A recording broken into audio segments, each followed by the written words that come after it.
The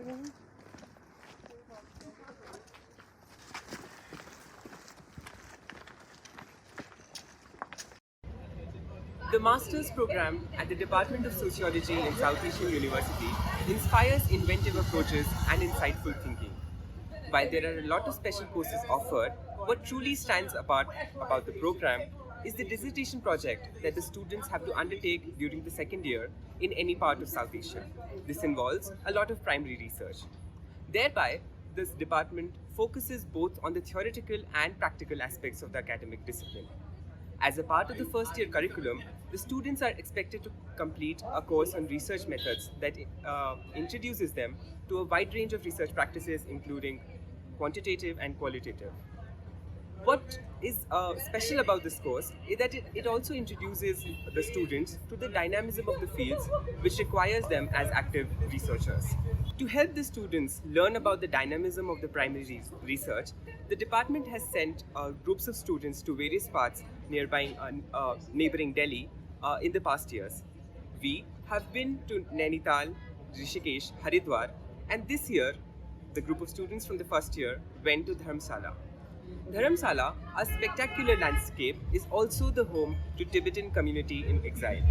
For over the past 6 decades, the community has gone through a lot of transformations in terms of their religion and cultural practices. This became the central of our interest, and now my friends will take you through a short trail of the research journey that we had in Dharamshala. So after finalizing the destination came the most important part of the process, the choice of research topics. For a community that has lived in exile for more than 60 years, the representations of heritage to contemporary times became the focal point of interest. Culture, religion, language and memory were chosen as the 4 broader themes, which would lead us novel, precise as feasible research questions. This was followed by our preliminary secondary readings that included research papers, journal articles, web publications, among other things. Through multiple classroom discussions and personal interaction with the professor, we chalked out the objectives and scope of our analysis. One of the groups chose to investigate the role of memory and nostalgia in projection of land, food and architecture, and then the altered display of identity and affinity became a central theme in the analysis. Aligned with that was the next question that tried to figure out the evolution and transformation of Tibetan language in light of local and global influences and generational shifts. On the other hand, Group 3 attempted to understand the contemporary existence of Tibetan Buddhism in peaceful simultaneity with Hinduism. Added to this was the question of Buddhism's vitality to the larger Tibetan identity, and further, the last group narrowed down the traditional Tibetan medicine as a symbol of cultural exchange between Tibetan and non-Tibetan communities here in Dharamshala, and they also looked at their aspects of like different food, dress and music. Once the research questions were finalized, it was time to choose the correct research methods, and given the limited time of our study, observations, structured interviews and case studies became the most important tools of our data collection. After observations and interviews, we found that the Tibetan Buddhism tells us a story of historic syncretism, which makes it similar to Hinduism in terms of practices and identification. While there are similarities upstream, Tibetan Buddhism also tries to maintain its peculiarity when it comes to faith, meaning, and interpretations. So on one hand, there are evidence of universality, accessibility and democratization. The esoteric practices ensures the existence of religion as a separate entity. We also found that the Buddhist identity is indeed central to the larger Tibetan identity.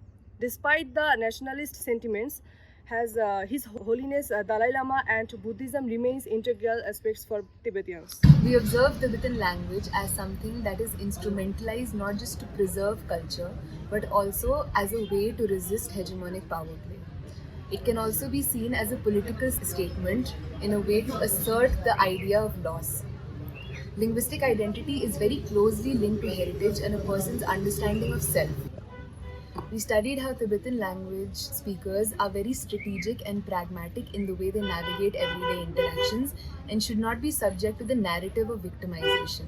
We also found the ways in which Tibetan has evolved, being influenced by Hindi, Pahari, Nepali, and English, along with the transnational linguistic exchanges with the influx of K-pop and Japanese anime.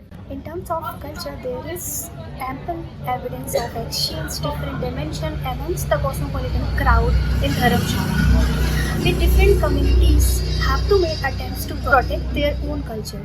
There are also underlying conflicts which are often subtle. The traditional Tibetan medicine is being utilized by people across communities. Even though there have been attempts to fully preserve it, it has also gone through various modifications, adapting itself to the environment as well as the wide audience who are its beneficiaries. One of the reflections that I would like to make from this research trip is the fact that when we are studying a, let's say, refugee community, when we are sitting in the classroom discussing through existing literature, theories, etc., etc., when we come in the field, we realize that it's very different from sitting somewhere else and theorizing about a painful history than when you come and hear about it from themselves, right? Within this memory of this painful transition from a different land to a newer landscape, the memory of pain is something which requires newer methodologies which a lot of social sciences don't have. And I think the only way we can incorporate that into our research is through methodologies which are very of emotions, of affect, of understanding this painful transition through the memory of the interlocutors and making sure that we are truly giving justice to the topic that we have studied, which can only happen through sociological methodologies.